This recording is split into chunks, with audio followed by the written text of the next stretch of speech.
have you ever considered what fitness would be like if your goal was not to lose weight, but it was actually to build the body stronger, to improve your strength and mobility and your endurance and all these other aspects of fitness, not just dropping weight on the scale? Welcome to the Total Fitness Bodybuilding Podcast with Lee Hayward and Jeff Samataro. Since 1997, Lee Hayward's Total Fitness Bodybuilding has been online helping guys to build muscle, lose fat, and become the best version of themselves. The goal of this podcast is to provide you with real-world practical fitness and nutrition advice to look your best, improve your health, and feel confident in your own skin, so you can live life to the fullest without having your body holding you back from doing the things you want to do.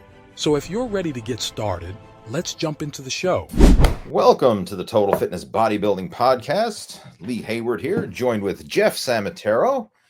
And today we're going to dive into strength training and I guess training in general, not just strength training, but fitness training. And how do you go from beginner to intermediate and then on to the advanced levels? And this is a topic that I'm very passionate about because this is the key that's really going to make the difference to achieving your fitness goals. And we want to kind of really break this down into a detailed step-by-step action plan on how you can go from beginner to the intermediate phase and then on to the advanced and achieving your goals long-term. Welcome, Jeff. How are things going on your end? Things are going really good, Lee. Thanks for having me as always. Always a pleasure to be here, be a guest on the Total Fitness Bodybuilding Podcast. Glad to have you here. And I always love having you as a guest because you're a product of the whole system that we're going to be talking about today, like going from beginner to intermediate and now onto advanced levels. And before we started the recording, we were just talking about like what is advanced when it comes to fitness or training. And that is, I guess it depends who you're asking what they consider advanced, because in the world of bodybuilding or high-level athletics, it could be competitive, it could be professional, or it could be just someone who's been doing it for a long time. Right? It's a very gray area, but the beginner intermediate phase, that's pretty straightforward. Like if you're just starting off, you're a beginner. If you're in your first year of training, you're basically a beginner. But once you're beyond that initial year of consistent training, now you're in the intermediate phase, and then we can take it from there. So we want to really dive into how do we get people beyond that beginner phase and into the intermediate phase where they're really starting to see the fruits of their labor. Mm-hmm. When you started off working out, Jeff, like what did you do? Or like what was your introduction to fitness to begin with? My introduction to fitness came very late. I didn't start really working out until I got into my early 30s. And I got into it because I inherited a bunch of weights and dumbbells and just like miscellaneous gym stuff down in my basement from my father. So when I was a kid, my dad, he used to work out in our basement all the time, and he would have friends over from work and whatnot. And they would be downstairs blasting heavy metal music and, and ego lifting bench press and all that. I give him crap for it now, but it was great back then when I was a kid because I got to have a father figure, a role model, somebody who was working out consistently. It was a social thing too. He had friends over, so it was really great. But when he moved out of our childhood home, he had all these weights that he accumulated over the years, like Gold's Gym plates and dumbbells and stuff. But it was all just like random kinds of stuff. Like he had like a bench, but the bench was stuck and it was rusted in the adjustments, so you couldn't turn it into like a flat to an incline to a decline. It was just flat. So there was no variations on that at all. But like miscellaneous things like that. So when he moved out of our childhood home, he was like, "Do you want all this stuff?" And because I grew up watching my dad work out, I kind of always had it in my head that, yeah, one day I'm going to lift weights. So I was like, yeah, sure, why not? So it was down in my basement. It wasn't doing anything. And my wife, Kayla, finally was like, so are we using these weights? Are we getting rid of them? Or what's the deal? And I was like, no, we're using them. So that's how I kind of got started into weightlifting. I went downstairs and just started to just kind of mess around and not knowing what I was doing, not knowing how to program any kind of routine or structure or anything like that. Just kind of going down, and it's like, well, I've seen some people do this before, so I'm just going to do a little bit of this, and then I'm going to do a little bit of that, and that's how I got into YouTube, because I wanted some more structure, and that's how I found you, and then I reached out to you, and now the rest is history. That was back in 2018, so 7 years ago now. It's just crazy how fast time flies by. But yeah, I've been doing it ever since, and every year it's just been progressing and progressing and progressing, and now I'm in a stage where I don't know if I'd consider myself an advanced lifter, because again, I don't really know how to define that, but I'm definitely in the intermediate stage for sure. Oh, thanks for sharing that. I mean, it's cool to hear the whole story of how you got involved with fitness. And my story is kind of similar in a way, because my dad had an old weight set in the basement. So when I was a kid growing up, I mean, now it wasn't very elaborate. Like it was just a York barbell and dumbbell set that he had there. But I took notice of that, and I remember, like, as a young kid, just grabbing those dumbbells and grabbing the barbell and trying to do stuff. And of course, I didn't know what the hell I was doing. I grabbed the dumbbell with two hands and just try to curl it and stuff like that when I was just a kid. And I just messed around with it. And of course, my dad said, "Oh, this is how you do a curl, and this is how you do a press and stuff," right? So he showed me a couple little basic exercises, and I'd play around with it. And I remember then in 1990.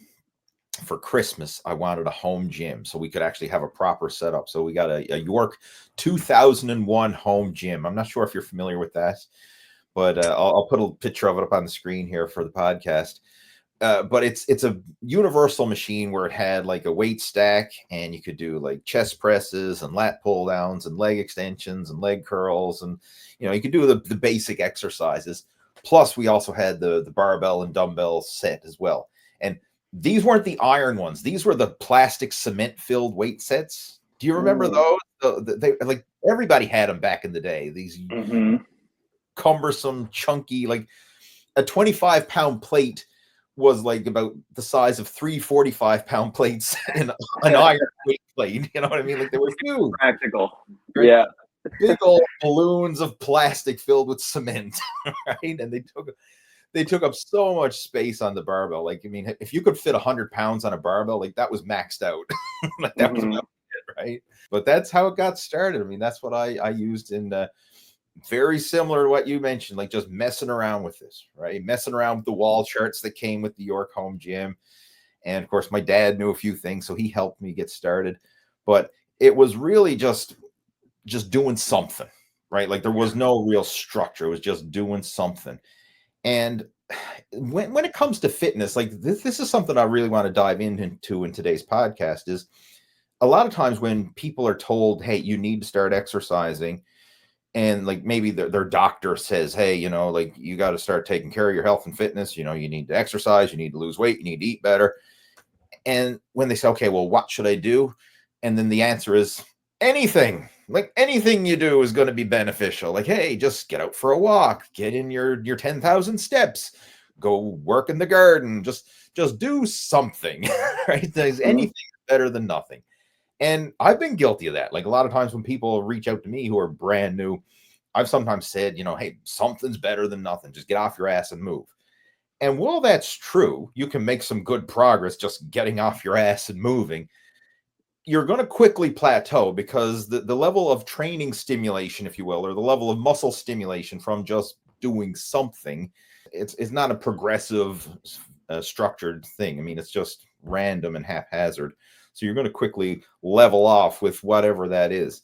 And we need to kind of have more of a structured plan in place. And that's what I want to talk about today. Like, what do we actually do, once you're already up and moving? Mm-hmm.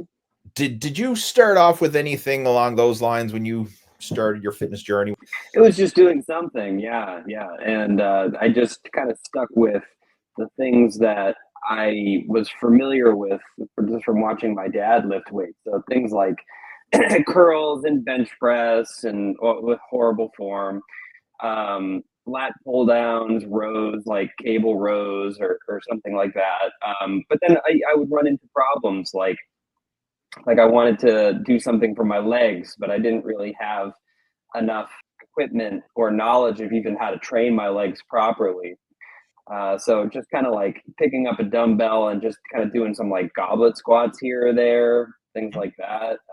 But then not having great mobility to get like deep range of motion squats. So then running into issues there, being like, okay, well, is my form not correct? Do I have to go like deep dive into this and start working on like ankle mobility and then once I got started with it, a path was laid out and questions started to pop up, and I became more curious of how to progress even further. So, but at first, I mean, I was making progress with just the simple lifts that I was doing, like just like curls and bench pressing, and I was surprised because every time I would go down to work out, I could feel myself progressively getting stronger. So I knew I was doing something right, but of course, at the same time too, I knew there were holes in my program and things that I needed to address if I was going to continue to make progress going forward. And that's where I started to look into actually learning how to program and structure a workout routine and developing some type of split. That's what you just described there is so common, especially amongst a lot of guys. They tend to just focus on like bench presses and curls and like the show off muscles, the chest, the arms, the abs, Right. the stuff that, hey, I'd like this to look good when I take my shirt off and I look in the mirror, or I want a big chest, I want ripped abs, and I want big arms, and then everything else kind of like out of sight, out of mind. You don't even consider it. And a lot of guys train with that in mind. Like, hey, they're going to do a bench press, they're going to do a curl, they're going to do some sort of sit-ups or crunches, and that's it. and, and if you do that for any prolonged period of time, there's going to be a lot of imbalances because you're neglecting the entire back of your body, very often neglecting the legs. And I know there's a lot of guys listening to this who are going to be nodding their head in agreement. Yep, I don't train legs, or yep, I don't train this or whatever. Like I neglect a lot of body parts and just kind of focus on the show off ones that they think are important. But you got to realize everything is equally important, right? Like the body works as a unit. Everything comes in place and everything is in balance and proportion.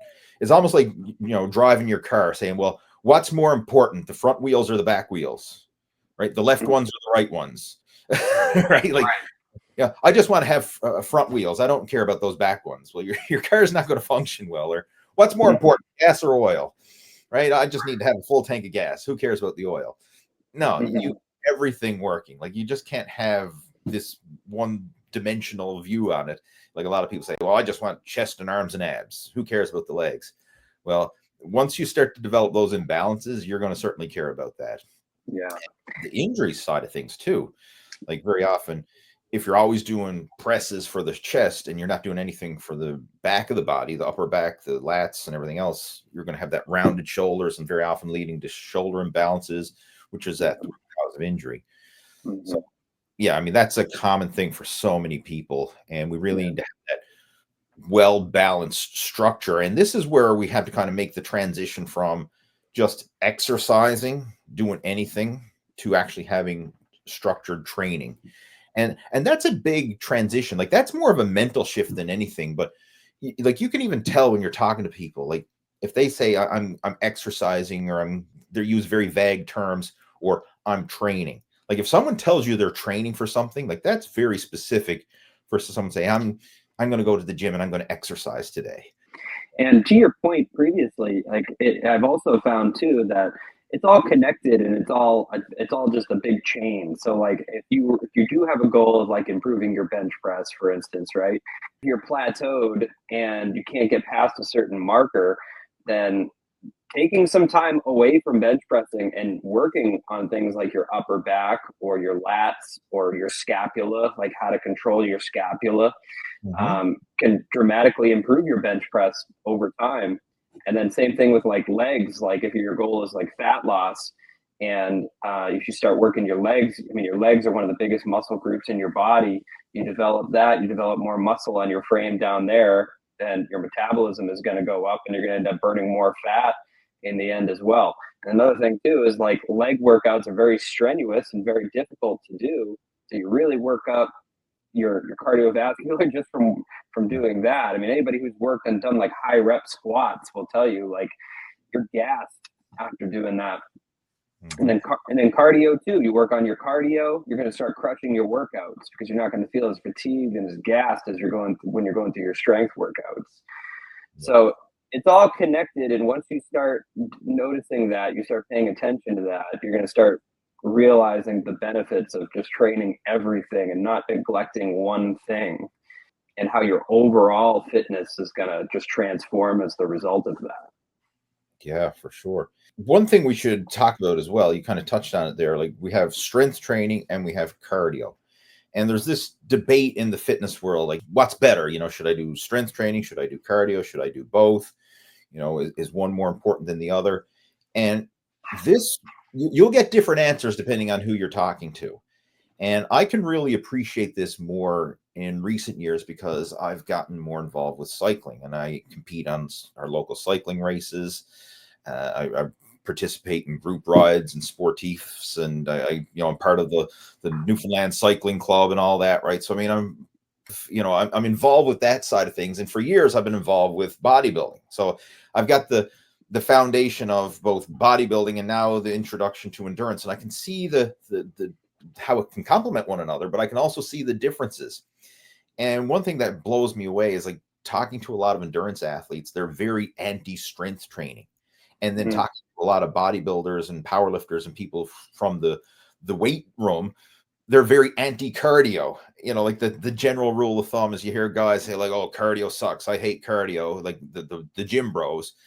And then vice versa, when you get into the endurance world and you're talking to the runners and the cyclists and the triathletes and stuff, they're like, oh, I hate going to the gym. I hate lifting weights, right? I just want to do cardio. And it's almost like chalk and cheese, like the two opposing Mm-hmm. sides. And we really need to realize that both can complement one another, right? Absolutely. That's a big shift for a lot of people. And even now, when you look at high level athletes, like even high level endurance athletes, they're now incorporating strength training. Whereas years ago, that was like taboo. Like you don't want to become slow and muscle bound. So you're not going to lift weights. Where Mm-hmm. they realize that's not the case anymore. Like weight training is not going to cause you to become slow and muscle bound. Yeah. And doing cardio is not necessarily going to cause you to be scrawny and skinny. Like there's a lot of guys, I don't want to lose muscle, so I don't want to do cardio. Mm-hmm. So you got to look at the bigger picture. Now, with that being said, if somebody was limited to just one form of exercise, thankfully we're not. But yeah, I always get this question from time to time. People say, like, if you could just do one thing, what would you do? If I had to do strength or cardio, I think I would focus on the strength training. Mm-hmm. And the reason why I say that is because you can still reap cardiovascular benefits from strength training. Like if you did strength training at a faster pace with less rest periods, you could still get your heart rate elevated and kind of reap some cardiovascular benefits from it. But it's really hard to reap strength benefits from cardio. I mean, sure, you can high intensity cardio, but you're not really maximizing the true strength side of things. So the power output from cardio, even high intensity cardio, is minimal compared to what you can achieve through strength training. So to answer the question, if I had to choose one or the other, and thankfully I don't, because I choose both, but if I had to, I would choose the strength training over cardio. I mean, do you have any experience with both of that? Like, I know, like you mentioned years ago, like your dad used to run the Boston Marathon, which actually just took place. We just had the Boston Marathon. That's right. Yeah, I mean, he would gear his training towards whatever it was that he wanted to do. So, like, if he wanted to do the Boston Marathon, then he would kind of scale back on the weight training a little bit and then focus more on running. But he was always an advocate of continuing to strength train throughout. I mean, even if it was scaled back considerably, because like just what we were saying, like it's all connected. So, but yeah, but he would gear it towards certain things. Like for instance, like I was noticing the other day, like ever since I got out here, I started trying to find ways to adapt to living in a smaller living situation. Because I used to live in a condo and I had the basement, I had the whole home gym and everything, and I had to get rid of most of that stuff. So now I'm living in a 2-bedroom apartment, and I really just have like some kettlebells. I have a slant board. I have a Bulgarian split squat, like a elevation pad thing, so that way I can do some squats, but like it's very, very minimal, a pull-up bar, all that stuff. So I've had to adapt and find ways to train using very minimal equipment. And it's something I've always kind of loved about fitness too, is finding out how to train with what's given to you. Mm-hmm. So I got a slant board, and I've been starting to do slant board squats with an elevated heel and just doing like goblet squats or like kettlebells in a rack position. And with the elevated heel, I've noticed I've been able to get really, really low with a pretty narrow stance. So I've built a lot of new muscle around my knee and in my quads too. Like my quads have really, really improved since I've been out here. And I've noticed that in my cycling rides, I used to get a really crazy lactic acid burn in my legs that would just like, I mean, I'd have to slow down or stop. It would get to be so intense at times. But now I'm crushing my spin rides. I'm crushing my Peloton rides. And I really accredit that to training my legs more and doing more of that type of narrow stance squatting and building up that muscle there. So it's like I can go really heavy now on hill climbs and really not have to stop due to any type of buildup. I mean, it's still there. I can still feel it, but it's not nearly as intense as it used to be. Yeah, I mean, that really goes to show how one can complement the other. You know, the strength training can complement the cardio, and then vice versa. The cardio can help complement the strength training because it improves your work capacity, improves blood flow and circulation. You know, you get the best of both worlds there. So I'm glad you brought that up. I mean, and one of the drawbacks you see with people who just focus on strength training, sure, they might have max power output and can generate extreme levels of power for short durations, but they don't have that durability, max effort set, and then they're gassed. You know, they got to just sit and rest. Right. Whereas condition yourself, I mean, you'll still get gas when you push full limit, but you'll recover quicker and you'll be able to get back to it faster. Really, like what I'm focusing mostly on now is like when I first started lifting, I was all about like increasing weight and getting stronger. And just every time I went to the gym, I wanted to keep adding more weight to the bar, more weight to the bar. And I really feel like this is something that's really pivoted me from being a beginner or an intermediate to whatever advanced means. Mm-hmm. But focusing less on things like just increasing the weight, and instead shifting my mindset to just like, okay, I just want to like have a really great base of overall fitness. Yeah. And I feel like that maturity is shifting your mindset from things like I want a bigger chest, or I want bigger shoulders, or I want a stronger bench press, or I want this to being like, okay, I want to move better. I want to feel better. I want a greater quality of life. I want to be able to explore more. Mm-hmm. I want to be able to stand for long periods of time without getting sore in my neck and in my lower back and in my shoulders. I want to be able to try new things. Like Michaela and I are going to go take surf lessons next weekend. Like I want to have the confidence that like I can go do that, and I'm not going to get out into the middle of the water and be like, I can't do this. I gotta turn back. Like those types of things. And now my training is all geared towards improving that quality of life, that aspect of my life, as opposed to when I started. You're really kind of gearing things around being able to do what you want to do without your body holding you back. Like, exactly. You know, go do those surf lessons, or go tackle an adventure, or tackle something without that, oh, I don't know if I'm going to be able to do it. I don't think I can do it. And having that fear and hesitation of holding you back because knowing that your body is probably not up to the task. That's the real power of fitness right there. Like, I know like a lot of times people say like, I want to lose weight, right? I want to get in shape. And it's ironic. Like this is something I've had a lot of conversations with people who are going through like the Muscle After 40 Blueprint program, and people that I'm working with one-on-one in the gym. Very few people, especially adults, come into fitness without the goal of trying to lose weight. Like if they're going to exercise or they're going to improve their eating habits, it's always with the goal of losing weight. Now, sure, they probably want other things, but the number one goal is like, I'm overweight. I got a gut that sticks out further than my chest. I want to lose weight. I want to lose this gut. I want to get in shape, right? And sometimes like I'll ask people like, have you ever considered what fitness would be like if your goal was not to lose weight, but it was actually to build the body stronger, to improve your strength and mobility and your endurance and all these other aspects of fitness, not just dropping weight on the scale. And a lot of people, when they actually step back and think, no, I've never ever considered fitness from just improving fitness. It's always to lose the damn weight. And a nice side benefit to losing weight is hopefully I will get stronger and fitter and all that stuff. But what if you switched it around and just like, how do we get the body stronger? How do we get it fitter? How do we get it more mobile? And have that as the number one goal. And then by getting stronger, indirectly, that will help you to burn off the body fat and lose the weight. Right. If once you make that switch to just focusing on getting in better shape physically, not necessarily losing weight, that kind of can be the dominant factor there that can propel you forward. And ultimately, it can actually lead to faster weight loss when you're not just looking at losing weight. Because one of the things, it's a pet peeve of mine, when people go on, like they want to lose weight, they very often follow it up with some crazy cutting diet. Like I'm going to cut my carbs, or I'm going to fast, or I'm going to 1 meal a day, or some ridiculous unsustainable eating plan. And sure, you can lose weight doing that.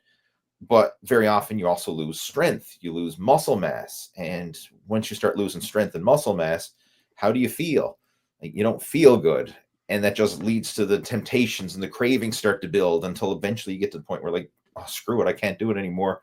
You binge eat and then you regain the weight back again. And, it's just that diet syndrome. Whereas what if we don't even focus on the weight? Let's just focus on getting stronger first. Absolutely. And I think another thing, if I could make a point real quick, is like, you don't want to judge a book by its cover. So like if you see somebody, just because they don't have a lot of body fat on their frame, it doesn't mean that they feel good or they move well or they live well.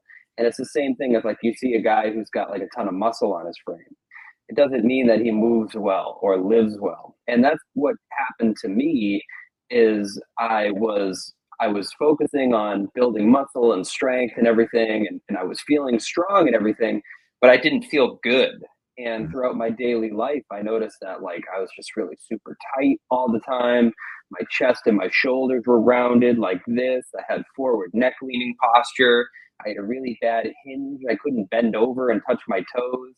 But like if you looked at a picture of me from that time, I was pretty muscular because I had been just going down and just constantly just trying to increase weight. And I was always focused on building muscle and less about just like feeling and moving good. And once I switched my mindset from that to moving and feeling good, then all of a sudden it was like, okay, I don't really care about the weight too much anymore. I care more about like, what can I do today to increase my mobility, to increase my speed, my endurance, things like that. And that was a big mind shift change for me. That was really, I think, the pivotal moment there is what switched, or when I went from being a beginner to an intermediate phase there, was focusing more on that end of it. So if your goal is just like weight loss, then I would start trying to change your mindset from like, okay, I want to lose my gut. Yeah, of course. But I also want to have a better quality and improvement of life. And you're going to notice by focusing on those things that you're going to end up losing the gut and feeling better and moving better as a result of that as well. So, because again, you could lose all the weight and still feel like shit every single day when you wake up. And that also works another way too. Like if you go to athletic events and like, let's just say you go to a marathon or you go to a sporting event or whatever, you might see some people who don't really look athletic. Like they probably got a few extra pounds of body fat on and you're like, oh, this person's not in shape, and they might smoke you. Like you'd see some runner, for example, you say, oh, they're carrying a bit of extra fat, they're soft, and you see someone else, like he might be lean and jacked, and say, oh, the lean jack guys. It might not work out that way. Now it may or it may not, you don't know. But I've been pleasantly surprised sometimes when you see someone like they're under the radar, like they don't look as strong or as fit or as mobile as they actually are. And pretty impressive when you see that. Like someone like goes out there and just smokes people either on the bike or running or swimming or playing sports, and they don't look it, right? You see that. And as you mentioned, sometimes you see people who you think, my God, this person's in amazing shape. They look like cover of Men's Health magazine, and they're useless. Like they're getting gassed and dropped, in the first quarter of the marathon, right? Right. Yeah, for sure. So, like, for somebody who wanted to lose the gut, and that if they came into the program or started talking to you, and they were like, "I just want to lose the weight," I would ask them and be like, "Okay, well, what if you lost all that weight, but you felt exactly the way you feel today? Then would you still want to lose all that weight, or would you shift your mindset into something different? Would your goals all of a sudden change if you knew that?" Yeah, that's a powerful question for sure. And I like to use this to reinforce things, because a common theme that I also hear with people who go through our program is, I'm getting stronger. I'm feeling more energetic. I got more spring in my step. I'm sleeping better. Like all these things, like win, win, win, like quality of life and strength and energy and stamina, all that improving, but I'm not losing weight fast enough. And I said, well, would you rather not have all those positives, like feeling better or having more energy and all that, and just lose weight and like feel like shit, like what you just said, right? Basically, it's just another way of saying the same thing. And then when they actually put it in perspective, like, no, I would actually rather have the better quality of life and feel better than just losing weight. Now, sure, we do want both. I mean, I'm not encouraging people to stay overweight if you are overweight. Like, of course, you want to get that weight down. And that's another way of improving your quality of life. But do so in a sustainable and a way that's going to actually make you feel better and improve your quality of life, not just starve the weight off and feel weak and miserable and hungry and hangry in the process. Right. I feel like losing weight is such a small part of the equation, and people just like fixate on that number. Like I stand on a scale, I see a number, I don't like that number, I want it to be smaller. And then they just focus on just like getting that number to be lower. It's like that once I get it down to this number that I came up with in my head that's going to make me happy, then all of a sudden all my problems are going to be solved. And it doesn't work like that. Like you get down to that number and you're like, okay, I'm just a smaller version of my fat self. if that makes sense. Sure it does. It's skinny fat. Like we hear that term thrown around a lot.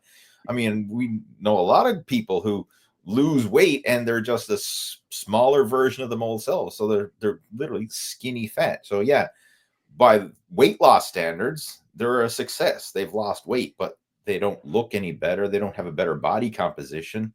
They're not stronger. I mean, that's not necessarily a win at the end of the day. Exactly. And another thing too is like if you didn't build any muscle on your frame during that transition from being that weight to that weight, well, now it's like if you started to slip on your diet, you're going to gain all that weight back relatively quickly. Whereas if you have some muscle on your frame, it's not like you won't gain body fat if you slip, but it'll be a lot slower processing because your metabolism is quicker. I mean, this is kind of a side note here, but it's something we should touch on. What we're seeing now is a common problem with these weight loss medications, like the semaglutide, GLP agonists, the Ozempics, the Mounjaros, the Wegovy, and all the different variations of these medications that basically blunt your appetite. I mean, it makes the dieting process easier because it tricks your body into feeling like you're stuffed. Just imagine like how you feel after like a big Thanksgiving dinner. Like you've just stuffed yourself and you're like, oh my God, I don't even want to think of another bite of food. I'm just like eating another bite almost feels like if I eat more, I'm going to puke. Like it's just is almost nauseating to think of eating more. That's what these medications do without the food. So they're sending those signals. So like you're almost turned off by the idea of eating. It's just like, I don't want to eat because it's repulsive. I don't want it. And if you have that sensation in your body, okay, sure, you're not eating, so you're in the calorie deficit. But the problem with that is if you're not eating enough protein and eating enough nourishing foods to actually build the muscle tissue or at least maintain muscle tissue. And of course, if you're not following it up with strength training, a lot of the weight you lose is coming from fat and muscle. So if you're going through a big weight loss journey, let's just say someone lost 50 pounds on, these semaglutide medications. Maybe they lost 30 pounds of fat and 20 pounds of muscle or something like that. On the scale and everything else, they're like, whoa, I lost 50 pounds, right? And they're all happy and excited. But then if you try to go back to a normal life after that, now you have 20 pounds less muscle on your frame. Your metabolism is actually slowed down. And if you start eating the way you used to eat before, all that body fat's just going to come on at an accelerated rate because now you have a suppressed metabolism, less muscle, the true yo-yo diet syndrome all over again. And it's just extreme. Yeah. We're going to see that more and more. Like as these medications are around longer, we're going to see these drawbacks really come to surface. Sure. And it's not addressing the most important issue if you are out of shape or overweight. And I actually know somebody who is on Ozempic and they lost 40 pounds, 40 or 50 pounds or something like that. And I hung out with them about a month ago, and we spent a weekend together. And the same, like waking up in the morning, like he would make this giant breakfast, which was just like bacon and hash browns and all this kind of stuff. But he lost 40 or 50 pounds. So he'd just have like a couple of bites of it and then he'd be done. And then we would have a conversation and he was telling me about Ozempic. He's like, oh yeah, it's great. It's great. He's like, another thing is I feel like once I get off Ozempic, like I'm not going to have a problem keeping the weight off. And me in my head, I'm just kind of like, just shut up, stay quiet, because of course it's my natural instinct to just kind of jump in. But the thing is it's the same type of, it reminds me of somebody who might be like on steroids or something, and then they're like, okay, but once I get off the steroids, I feel like I'm not going to lose any of the muscle.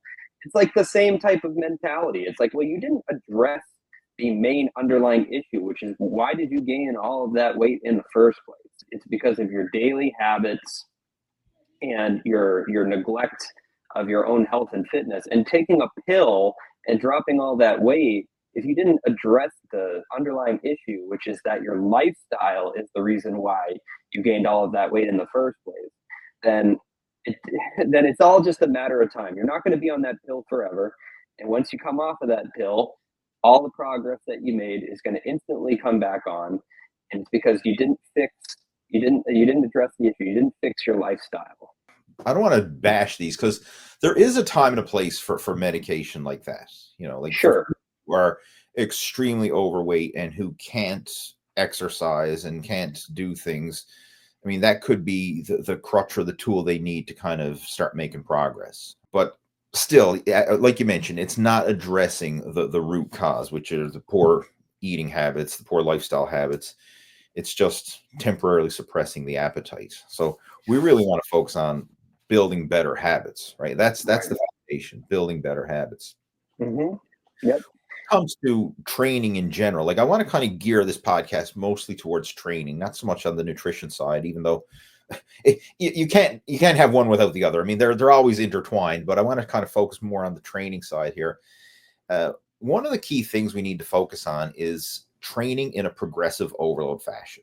Now, regardless of what type of training you're doing, strength training, cardio training, athletic training, it always has to be done in a progressive fashion. So the bottom line for progressive overload is starting off very small, like starting where you're at right now, or even like less than your capabilities, and build up gradually. Just try to do better than you did before and let it compound and build up day by day, week by week, month by month, like these baby steps, have that like 1% better mentality and just let that compound over time. A prime example of that, like if someone's starting an exercise program or weight training program, when you're first starting off, like don't think of how much weight can you lift or maxing out or any of that stuff. It's just learning the movement pattern, learn the exercise with proper technique, get that down with whatever weight it is. I mean, if it's an empty barbell, so be it. It's an empty barbell. Who cares? Like just start with very light, learn the movement pattern. And then once you have that comfortable, then next time you do it, you can try to go more. So, hey, if I did squats with an empty barbell today, Next time I do squats, hey, let's try to put 5 pounds on that barbell and do the same thing again with 5 pounds more. If that feels good and can do it with good form, hey, let's try to add another 5 pounds and just make these little baby steps in progress. And that is the basis of progressive overload right there. I mean, just do better than you did before. And for beginners, that can continue on for weeks or maybe even months. Thinking back to your own training, like, can you remember like the newbie gains? Oh yeah, yeah, and it becomes addicting, and that's why it's so hard to put your ego in check and slow down and do things like just squat with the bar, or just bench with the bar, because you do make strength progress really, really quickly, and it starts to become addicting, and then before you know it, you have too much weight on the bar that you can control, and then you get injured, and then you have to have a major setback as a result of that. But if I could go back in time and do it all over again, I would have actually slowed down even more. Feels like everybody always says that, who's always like been doing something for a long period of time. They're like, I wish I would have gone slower at the beginning. And it's so true. I wish I would have gone slower, especially for squatting. Like, yeah, I remember I was at a point where I had I think I had 275 on the bar, and I was doing reps and everything. And I was watching back videos, and like, my back was all hunched over. I didn't have good, proper depth, and I didn't know how to use my core and my abs and everything. And I was like, and I just had a realization. I was like, what am I doing? Like, what am I doing? I am nowhere near this weight that I have on the bar. Sure, I can get it down and I can get it up, but at what cost?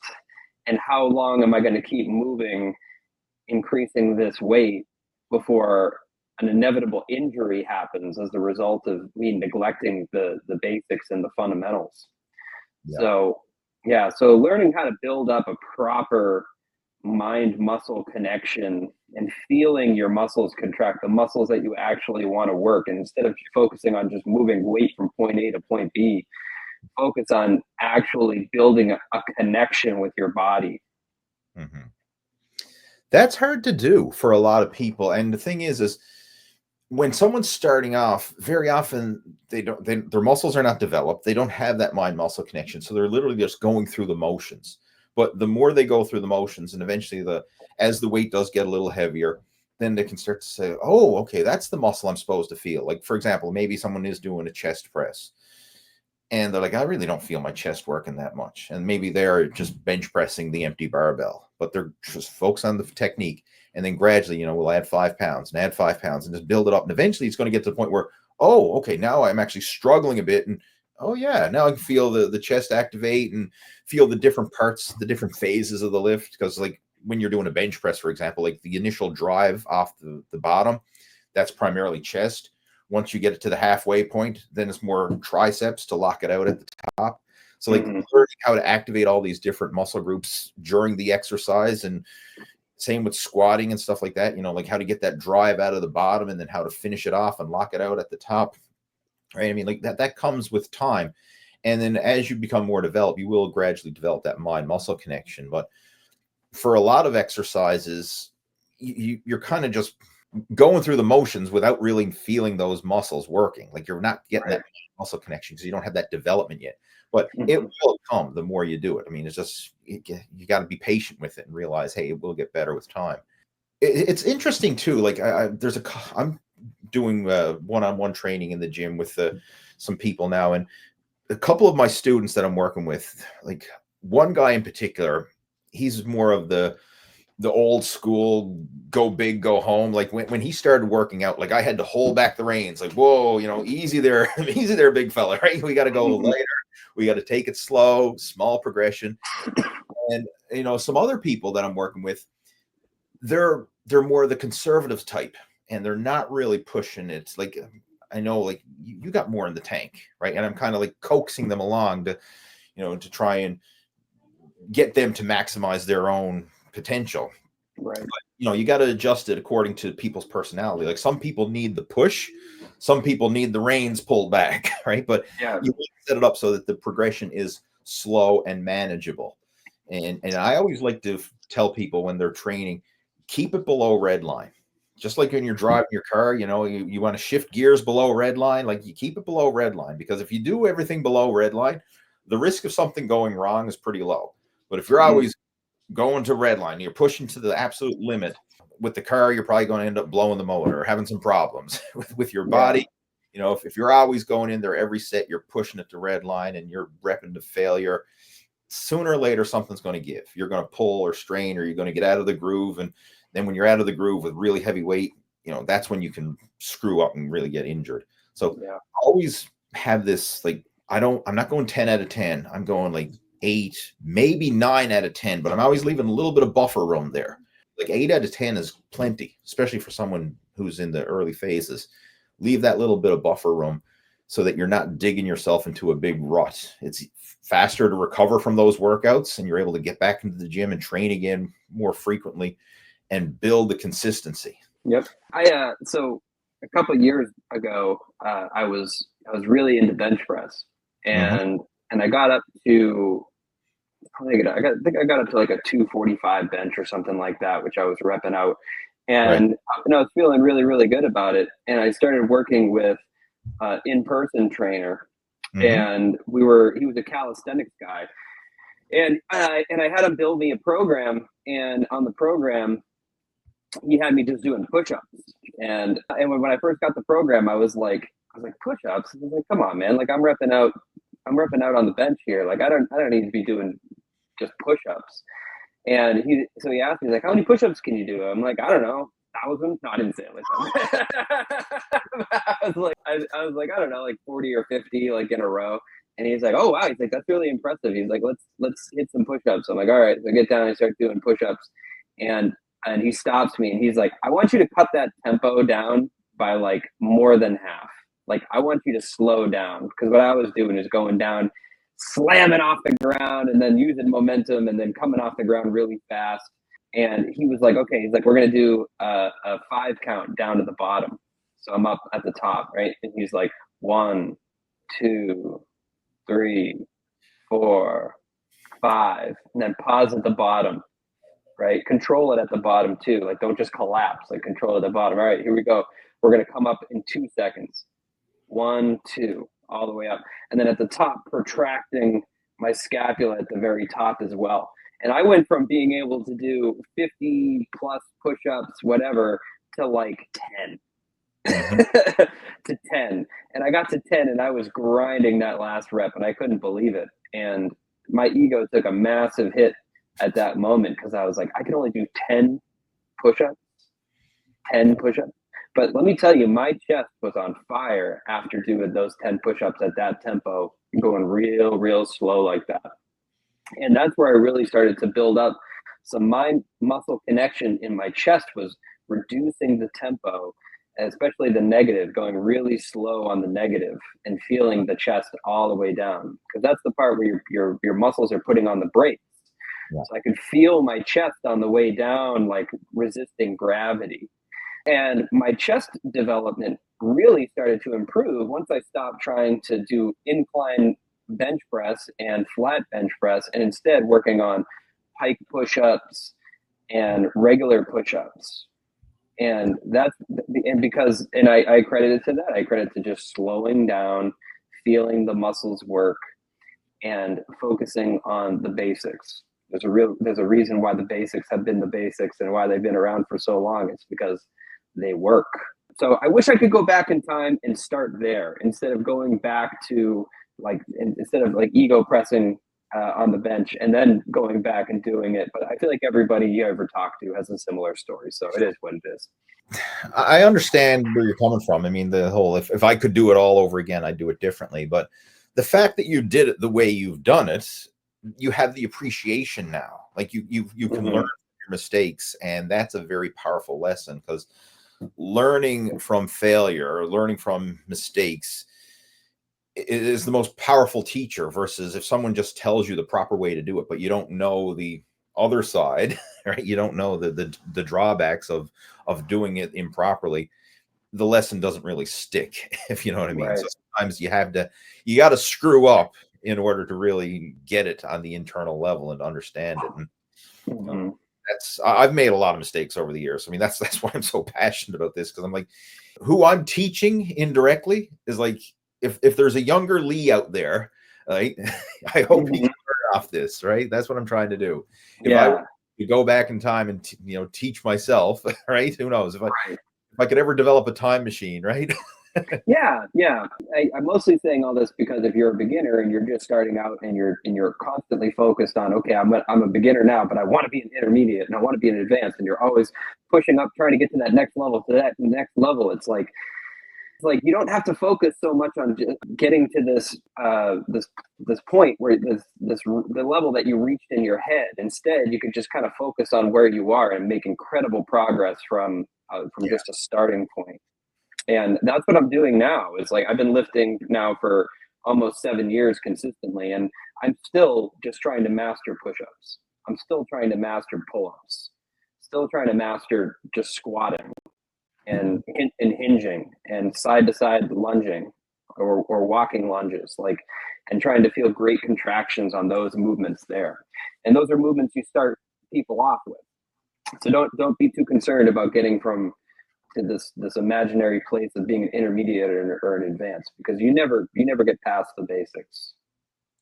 That's a true sign of maturity with your training. And I was listening to a podcast by Pavel Tatsuli. He's the guy who really made kettlebell training popular in America, right? Mm-hmm. But he was talking about advanced progressive overload.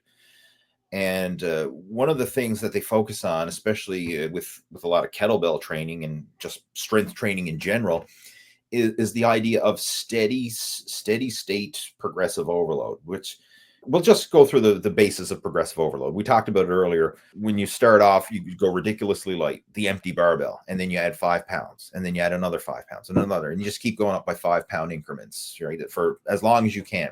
Like the initial 5 pound increment, that's no big deal. The form is the same. You can do it effortlessly. And you keep adding that 5 pounds and it feels effortless. But eventually those 5 pound jumps are going to add up to the point where now you're struggling.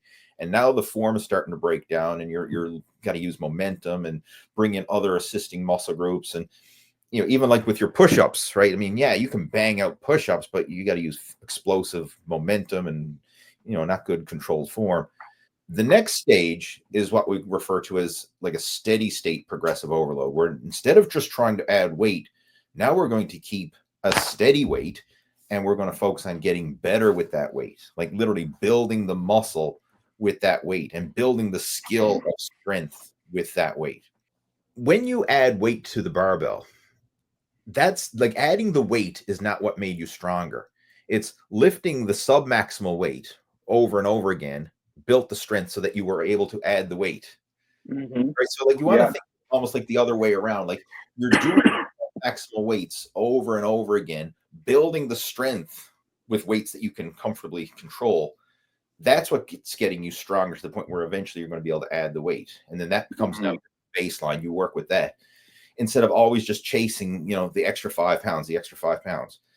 Right. As you get more advanced, those weight jumps become less and less. And sometimes we'll even take a step back and really nail down the form, fix all the weak links, like you mentioned, like slowing down those push-ups and not just banging out, crazy push-ups, but working at those push-ups, really milking them for what they're worth, and now getting more muscle stimulation from 10 than you were with 50 half-ass push-ups. Yeah. That's real advanced training, Yeah, for sure. And I know we're talking about strength training right now, but like it also applies to diet as well. Like instead of like rock bottoming your calorie intake immediately, right? Like try with like a very, very, very small calorie deficit and milk that for all the weight loss that it's worth. And then once you hit a plateau with that, like, okay, now I'm going to drop it like another 50 or 100 calories or something like that. And then milk that for all it's worth. And then, right, instead of just like plummeting down, like I'm gonna eat under 2,000 calories a day every single day starting now. Like instead, just try to make 1% better, like we always talk about, and milk that for all it's worth, and then come down more and more and more and more and more. But taking the slow approach in both categories is really the way to go. Another way we could look at that too is, without even cutting calories, just how do we improve the quality of those calories? Mm-hmm. If you're eating 2,500 calories a day, but that's coming from McDonald's drive-through and fast food and DoorDash and whatever. Like, there's no rhyme or reason to your 2,500 calorie diet. What if we actually made that 2,500 calorie diet of natural unprocessed foods, lean protein, good quality vegetables, healthy fats, complex carbs in balanced proportion? You would get a totally different metabolic response and you would feel different, even though the calories didn't change. Like, it's quality calories versus just the volume of calories. So same thing with the push-ups. Like, there's a big difference in the quality of those push-ups versus, the quantity that you were doing before, right? You're getting more quality there. Like, that alone would move most people in the right direction, just improving the quality. And then, we can dial in the numbers and scale back the portions or whatever as needed, but focus on the quality first. One thing I want to just touch on here as well is the general curve of strength training, because this is one that, like, a lot of beginners and as people of all fitness levels get wrong, is how the body responds to strength training. So I just want to share my screen here. So the general workout recovery cycle. So when we start, like, we're starting off at baseline, and then you do your workout. That's the training stimulus. And after you work out, or while you're working out, like, you're not building yourself stronger. Like, this is something a lot of beginners, you got to realize, when you go to the gym, you're not building yourself stronger. You're actually breaking your body down. You're getting weaker. So throughout that workout, the muscles are breaking down. They're actually getting weaker. And you can feel it, because by the end of the workout, you're fatigued, you're tired, you don't have the same energy.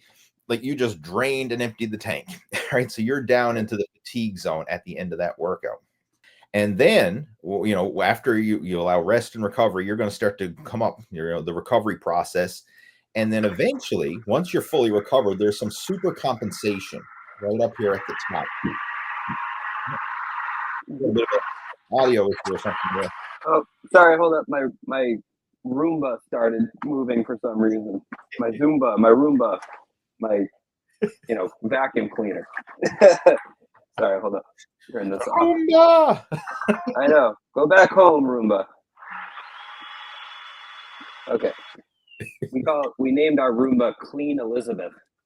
All right. Anyway, sorry about that. Are you happy with the Roomba? I love the Roomba. The Roomba's great, except for when it speaks when it's not asked to speak. There we go. I've never used the Roomba, but anyway. Yeah.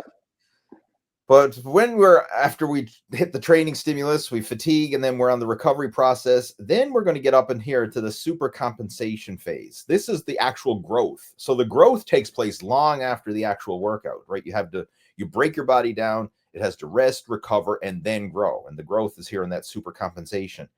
Ideally, that's the sweet spot when you want to do your next workout, is when you're in that super compensated phase, so that you can start the whole training stimulus, go into the fatigue, recover, and then you build it up higher. So each time you go through it, if you're doing it properly, you're actually going to build the body higher each time. Like, you're going to build it up to another level, dip down when the fatigue of the training session, you recover, super compensate.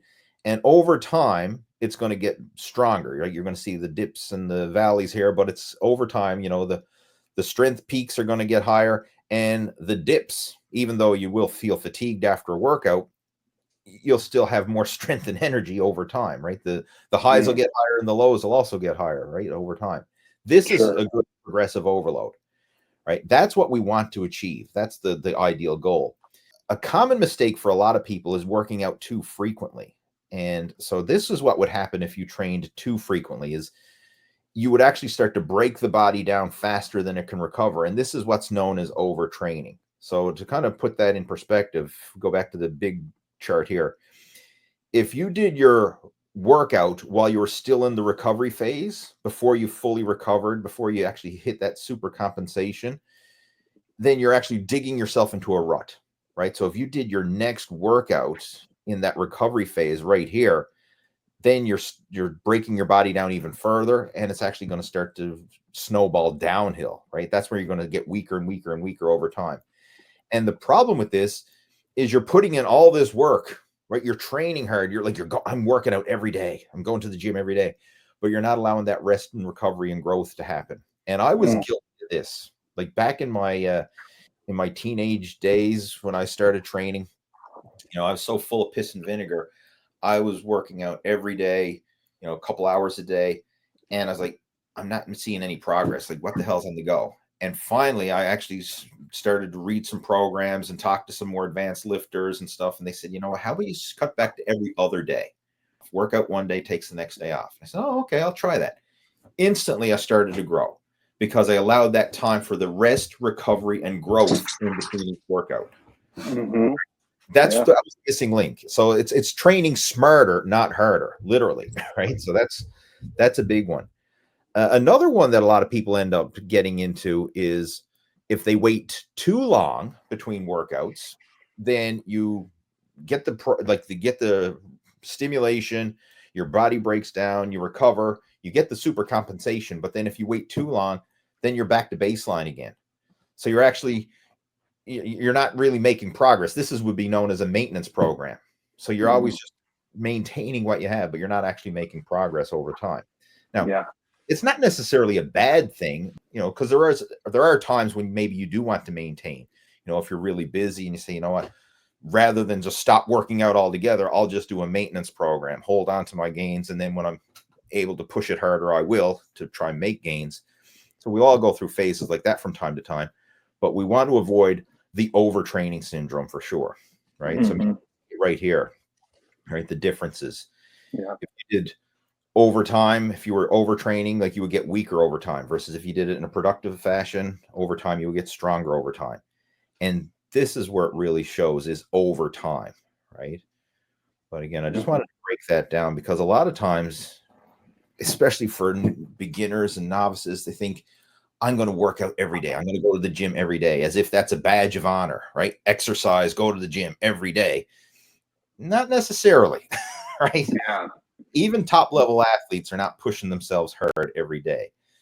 They may be some sort of training, but it's not necessarily always training at high intensity. They could be doing active recovery workouts, or they could be doing mobility, working on skills. So they're still training, but not always pushing the limits, right? Yeah.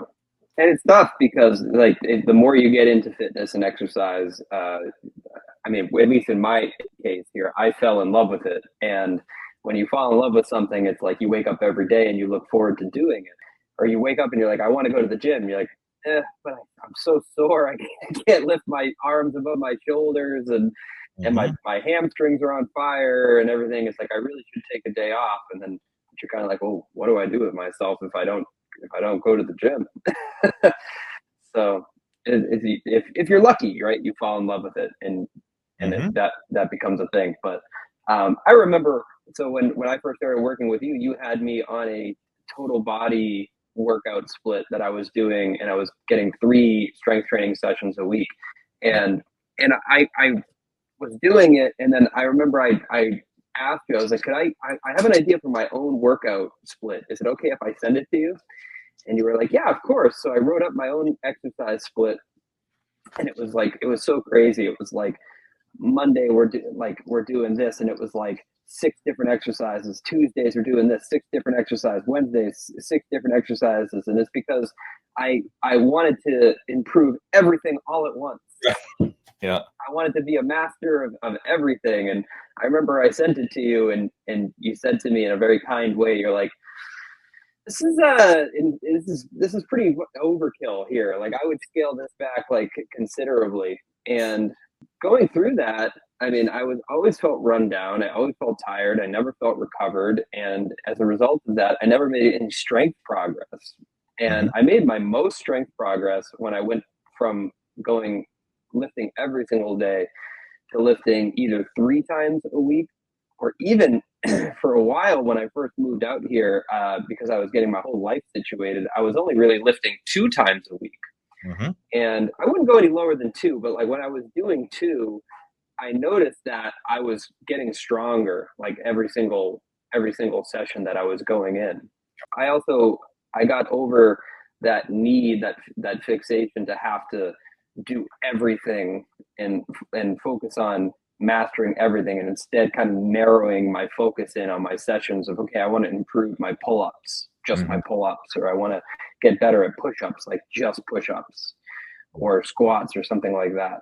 So yeah, there's a lot to be said for scaling things back, letting your body recover. That's really where you're going to make the most progress. Yeah, that's such a powerful lesson. And it's one that a lot of people have to learn this the hard way, because even though we're saying this, for a lot of people, it's like in one ear, out the other, and they're like, yeah, I can still work out every day, or I can more than they're more than they can recover from. And it's usually only until you start to experience the symptoms of overtraining and you experience this for yourself that it's actually going to make sense. Because it's so easy to get caught up in that trap of thinking, you know, the more I do, the better results I'm going to get, the faster I'm going to grow. You can't shortcut the process. Every workout, it's stimulate, then it's rest, recover, then you grow, and then you stimulate it again. If you shortcut that, you're shortcutting, you're cutting out the growth process, right? Which is what you're doing this for in the beginning. You're right. We're doing this to actually see progress. We're doing this to grow bigger and stronger. And if you work out too frequently, you literally cut out that whole growth process. Right. For most of my coaching students, 3 days a week, every other day, that's kind of where we start. And then we can adjust it based on the situation, based on your individual recovery, based on your schedule, based on your lifestyle or your job. Like one of the guys that I'm working with in person, he has a physically demanding job. He works with light and power. So he's the guy you see out climbing the poles, stringing wires, you know, like doing a lot of heavy physical work all day long. And we started off doing 3 workouts a week and made great progress, 3 workouts a week. But with his schedule, and a lot of times he'd be getting called in for overtime shifts and this and that, it just came to the point where we had it scheduled for 3 times a week, but realistically, we were only making it to the gym 2 times a week, most weeks. Every now and then we'd get a 3rd workout in. Finally, we just said, let's just schedule 2 workouts a week. And so that's all he's doing now, 2 workouts a week, Mondays and Thursdays. And he is making gains every single session. It's crazy to see. And in fact, just last week, he was doing deadlifts and he pulled 465 pounds for 5 reps. Wow. He's only 14 months in, so he's a little over a year into his training. Pull 465 pounds. I mean, like he's a strong guy from doing physical work, but still, I mean, I'm shocked when I see him. And like a lot of the weight stack machines at the gym, like we're maxing out the weight stacks now on some of these machines, doing 2 workouts a week. Like it's just crazy to see the progression. So yeah, you can make good progress 2 workouts a week. So don't be thinking like, hey, I got to be in the gym 6 days a week or whatever. Sometimes less is more. And this is truly what training smarter, not harder, is all about. Yeah. It's about being disciplined with whatever it is that you are doing. And less about going in and just killing and crushing yourself every time you go in. Yeah. And another thing too, like a lot of times people start off, they're all full of piss and vinegar. So like they go in, oh, I'm going to work out every single day. And they do that for a few weeks. And it's like, oh, this is too much. And then they gradually scale it back and scale it back. And then a couple months later, they're not even going to the gym anymore. So they started off in this big, ball of thunder, and that would just fizzle out to nothing. Right. Yeah. I'd rather you just plug away like twice a week, do that week in, week out for a year or a couple of years or more. You would make exponentially better gains than someone who comes in, all full of piss and vinegar right from the start and then fizzles out in a few months. Speaking of rest and recovery, what are your thoughts on working out when you're not feeling well? Like if you have like a cold or something like that? I listen to my body. I mean, I know that's very vague, but the general term is to listen to your body. But one thing, don't plan on setting any records or pushing yourself hard. Like you can probably do what would be referred to as an active recovery session. When I'm not feeling well, I'll use that as an opportunity for some low intensity cardio, which especially if your goal is fat loss, that's actually good because you can still burn some fat and calories, but you're not taxing you're not stressing the central nervous system. You're not breaking the body down. You're just getting some gentle movement. And very often that gentle movement is actually helpful in the recovery process because you get fresh air and circulation and blood flow and everything else and oxygen to the body. It can actually be therapeutic and from an active recovery point of view. Mm-hmm. If you're doing some strength training, I would do very light work. This is where I'd probably throw in, like, if you're going to the gym, machine variations, and maybe throw in some exercises that you don't normally do, just to kind of still work the body, but not push it hard. I wouldn't be doing heavy barbell lifts or compound lifts and heavy weights and low reps and anything where you have to strain. Like, I go in there with, this is just easy, and stick with that until you're feeling better. Yeah. That's the way I go about it, because I'm almost addicted to exercise. Like, I love it, and I utilize it to serve me, but I'm not afraid to scale it back. Like, I'm not ashamed to go into the gym and do an easy workout. Like, I don't care if there's a smaller person next to me lifting heavier weight. I don't care if if there's a lady in the gym lifting heavier weight. I really couldn't care less, because there are some ladies who are bodybuilders and strength athletes who can lift a hell of a lot more weight than I can at times. Yeah. Like, I don't care. Or if I'm on the treadmill and someone's they're running and I'm just walking, I don't care. Like, I'm there for me. I'm not trying to make it a competition. Yep.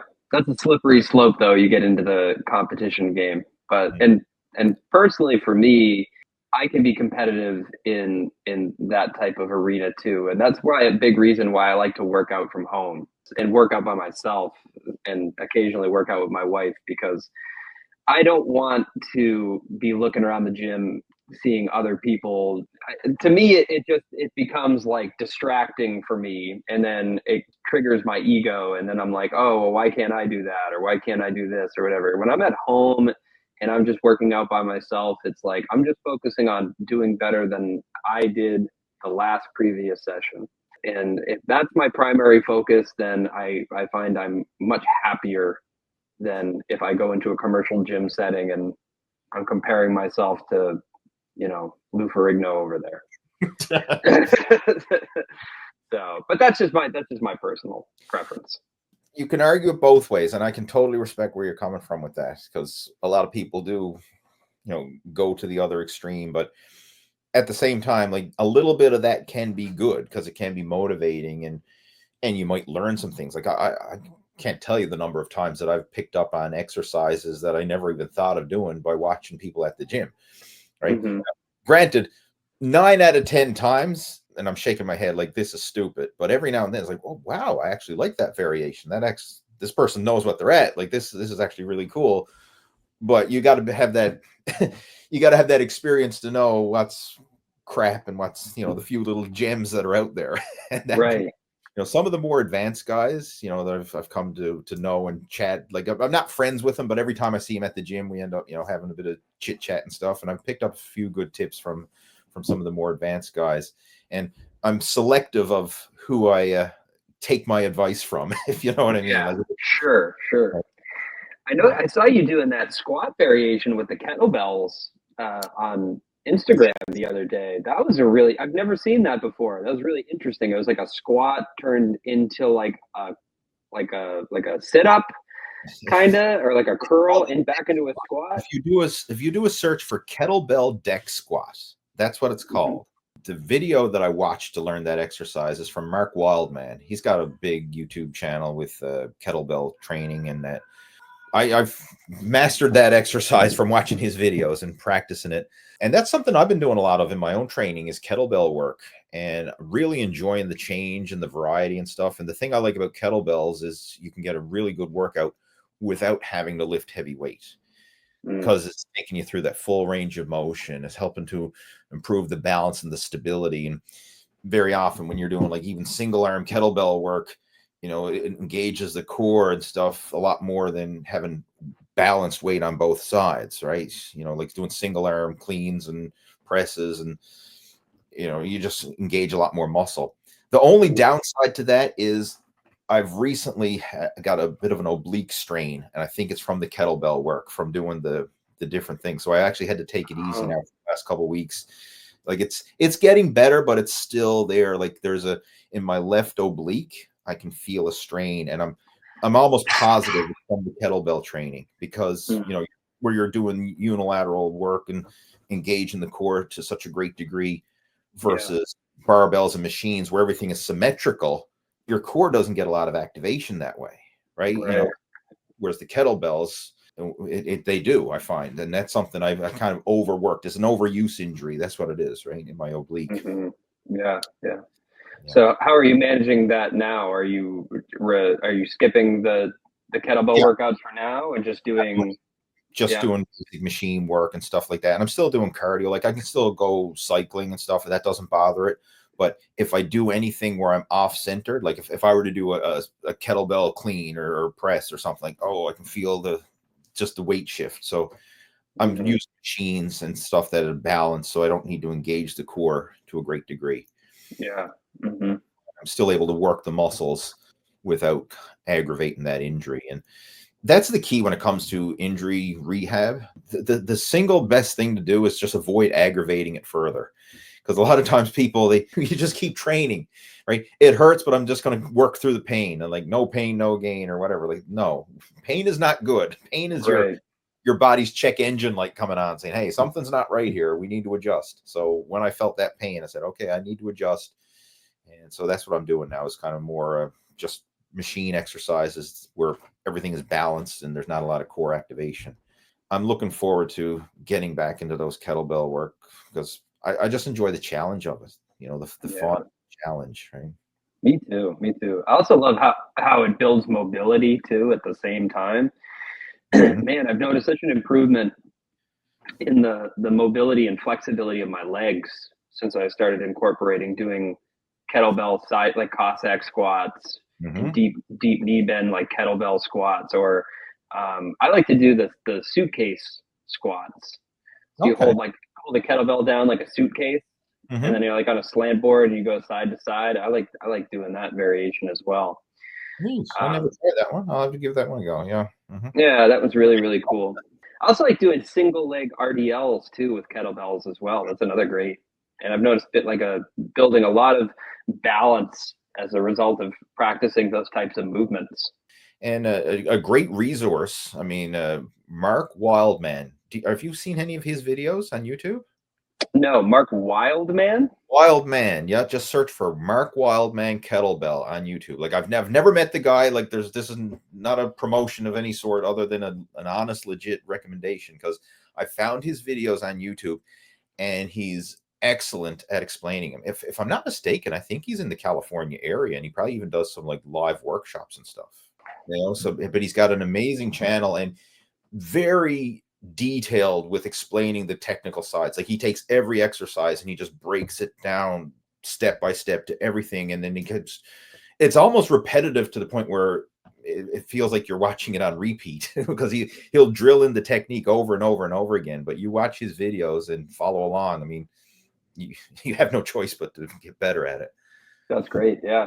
Well, I'm having a sick day today. I'm not feeling too well, so I was gonna take the day off and just do some work from home. So that'll be a YouTube channel I can get lost into later this evening. Yeah, he's got some awesome content there, right? I mean, I recommend anybody who's interested in kettlebells, check them out, right? Well, anyway, Jeff, we'll get ready and close this up. I mean, this was a great conversation, you know, just talking about the progression of training. And one thing I want to just touch on before we clue it up as well, a lot of times people are wanting to improve mobility, especially as they get older, you know, like over 40. That's our demographic that we tend to focus on, like muscle after 40. So people in their 40s, 50s, 60s and beyond. And mobility and flexibility is a big thing. And one of the best things for improving your mobility and just functional movement is strength training. I mean, like, could be through kettlebell work or just free weights or any type of thing, but doing full range of motion strength training is the best thing you can do for your functional mobility. Like static stretching, it's good. I mean, it has its benefits to it, but that's not going to carry over into real world mobility like full range of motion strength training will. And of course, you know, the kettlebell work, the thing I like about that is it really takes things to the next dimension in terms of mobility, because you're using big swinging movements and full body movements. I mean, it's just really engaging that way. Whereas barbell things is very specific. Like, hey, it's a chest press, it's a curl, it's a squat, like it's just limited. Whereas sometimes you get into these hybrid moves with kettlebells, you can really engage a lot more mobility and functional strength that way. Totally. Yeah, and that's why I love it so much, because of what we talked about earlier, like trying to move past just like getting bigger and stronger, but instead focusing on mobility and just overall fitness and quality of life. That's where true advanced training is. It's not always about like being the biggest and the strongest. I mean, sure, if that's your goal and you're competitive, go for it. But ultimately, most people are not looking to get on a stage or get on a lifting platform or compete in a competition. They just want to live life to the fullest without having their body holding them back. Exactly. But this was a great conversation. Again, thanks so much. And we'll have to do another one sometime soon. Hopefully sooner than later. Yeah, man. I'm always happy to come on here and chat with you, man. It's always a great time, and I'm glad we can relay all this useful information to everybody that follows along. So that clues up another episode of the Total Fitness Bodybuilding Podcast. And if you haven't already done so, make sure to download a free copy of the Muscle After 40 Blueprint PDF. Down in the show notes below, I have a link to it where you can download the full PDF that outlines the complete Muscle After 40 system. And this is where we'll take you from beginner to intermediate and then to advanced with your training and your nutrition. And it outlines step by step the whole process that we take, the full 3-phase system that we use to achieve a lean body recomposition. So again, if that's something you're interested in, check it out down in the show notes below, the Muscle After 40 Blueprint PDF. It's a free download. All you have to do is click on the link and download a copy for yourself. And I'll be back again next week with another episode of the Total Fitness Bodybuilding Podcast. Have yourself a good one, and I'll talk to you then. Take care. Over and out.